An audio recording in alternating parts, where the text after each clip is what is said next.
But we want to drive the revenue to 50 million. That is my goal over the coming years. And of that, 20% of the AgTech revenue to be recurring through the software platform and the live data that it provides. Hello, you're watching Proactive. Joining me is Light Science Technology CEO Simon Deacon. Simon, very good to speak with you this morning. Could you give us the highlights of today's announcements from your 2024 results? Good morning, Stephen. Yeah, the highlights have been really strong and we're really pleased with the results. We grew just over 29.5%, so nearly 30% in revenue for the year, which took us over 12 million pounds in revenue from the previous year, which was 9.3. So really strong growth in revenue, which we're really pleased about. But also, you know, I mentioned a while ago that we were focusing as a strategy on gross margin, and I'm pleased to say that has increased from 23.4% to just over 30% at 30.3. So really good increase in margin, and which is then dropped down to making us a profit. So that for the year we made a small loss, nearly break even, but in H2 of last year we started creating profitability, which I'm pleased to say. So that's a really strong result. And the other thing is our cash generation and undrawn funds has increased. So it was 1.21 million, and that's increased up to 1.87 million. So we're increasing those cash funds and availability. So that gives us, you know, really strong growth going forward, but visibility more importantly. Simon, it's been a year of progress for Light Science. Can you talk us through the change the company's seen? The company's seen quite a lot of change from the point of view we brought in, you know, we did 2 acquisitions. We brought those into the group, settled them down. And now you're seeing, you know, in the AgTech space, you're starting to see good revenue. You know, we grew over 250% in revenue in that field. And so now we're covering such a broad range of products from lighting, sensors, irrigation and control systems, as well as our software. So that side of the business is really picking up here in the UK, but also globally, I'm pleased to say. You know, we've got over a 40 million pound quoted pipeline in the AgTech space. So that's really driving the business forward and giving us that visibility and that revenue. But also in the PFP, the passive fire protection business, we're starting to see really good traction last year in the second half, good margins in the business. And the typical order size is between 500,000 and 1 million. So they're good order sizes coming through with strong margin as we start, you know, getting the product realized across the country to make buildings safe. Your balance sheet's also been significantly strengthened in the period. And in the second half, as you mentioned, you recorded a gross profit. What work have you done to achieve this?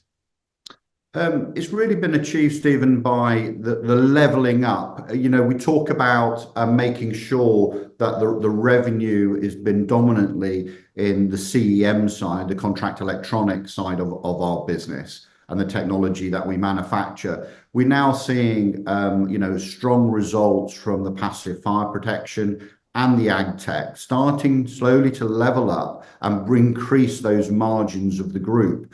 And that's why you've seen, you know, over 30% now in margin, which is starting to generate that cash on the bottom line, which is obviously increased our balance sheet. Simon, what was the rationale for rebranding CEA to AgTech?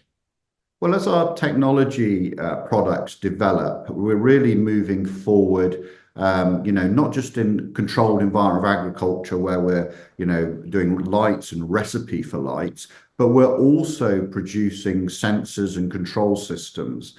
And what we're finding with our software platform and our control systems, that the sensors that we produce, we're working closely with Dyson Farming, and what we're producing is a sensor which can start monitoring carbon dioxide in the ground and other key factors where what's happening in the outdoor environment, so broad acres. And what we see with our product and our technology is this will become not just in for agriculture, but more of an environmental sensor. and that can really develop moving forward. So we can see a really bright future for our product ranges. So we changed the name so it covers controlled environment of agriculture and the broad acres open agriculture as we move forward into ag tech.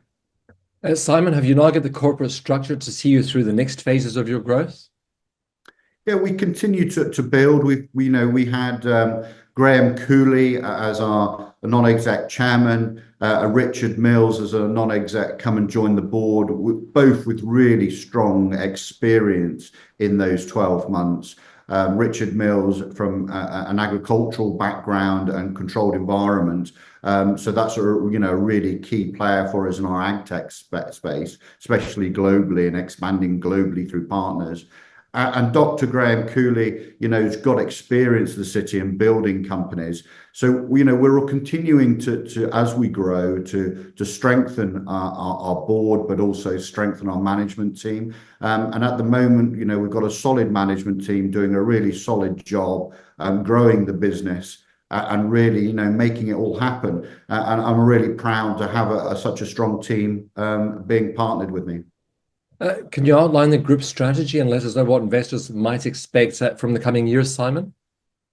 Yeah, we continue our growth strategy, if that be organically in those three divisions. So contract electronics, ag tech, and passive fire is very much what we're going to focus on, and growing those divisions organically as well as through acquisitions if they come available.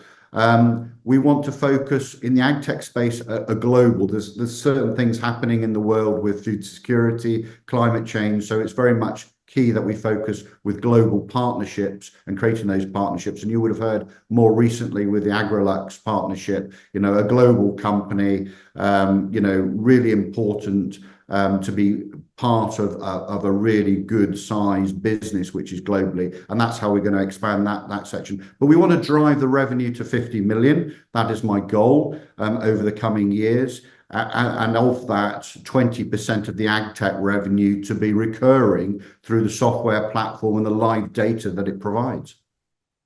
Simon, maybe just finally, we're seeing more and more news coverage on issues such as population growth, water supply, and inclement weather patterns. What could this mean for the UK, and how are your products evolving to meet these challenges?